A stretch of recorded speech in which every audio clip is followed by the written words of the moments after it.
Eenyufaa barbaachuu dhufe? Luqaas 19:1-10. Guyyaa tokko gooftaan Yesuusii mandara Yaarikoo keessa darbaa ture.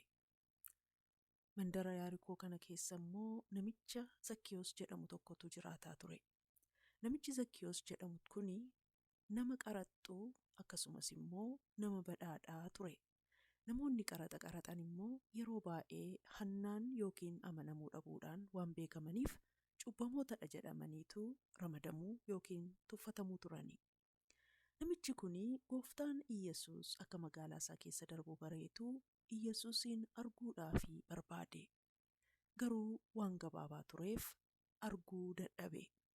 Kanumaan karaa Iyyasuus irra darbuu erga addaan baafatee booda dhaqeetu mukarra ba'eetu taa'ee mukarraa isa dheeke. Yeroo kana gooftaan Yesuus yeroo muka sana bira ga'u akkasittiin jedhe, Zakkiyoos, har'a mana kee ooluun naaf malaati, kottu gadi bu'ii ittiin jedhe. Zakkiyoos baay'ee gammadee kanumaan Iyyasuusiin mana isaatti simate. Mana isaatti simatee baay'ee itti dhaga'amee Iyyasuus mana isaa keessatti keessummaa ta'uunsaa.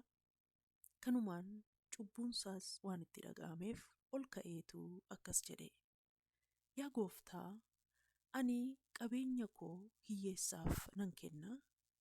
Akkasumas immoo yoon dirqisiisee namarraa horii fudhadheera ta'e dachaa 4 godhee nan deebisaafi jedheetu Iyyasuusitti hime. Qalbii isaa diddiirratee jechuudha.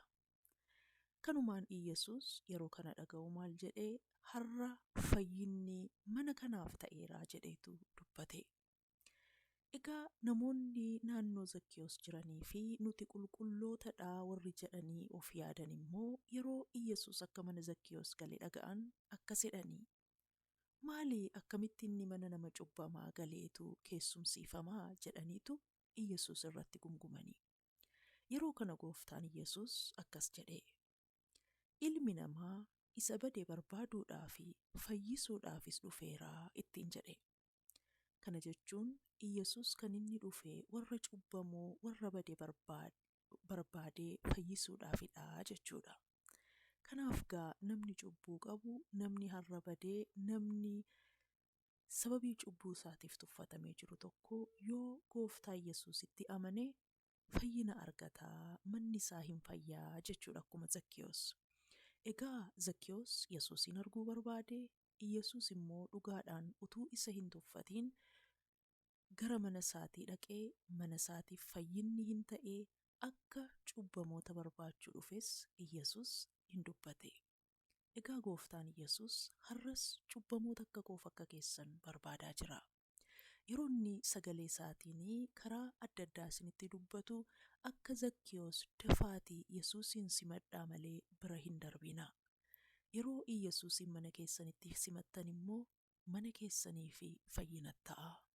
Waaqayyo isin haa eebbisu.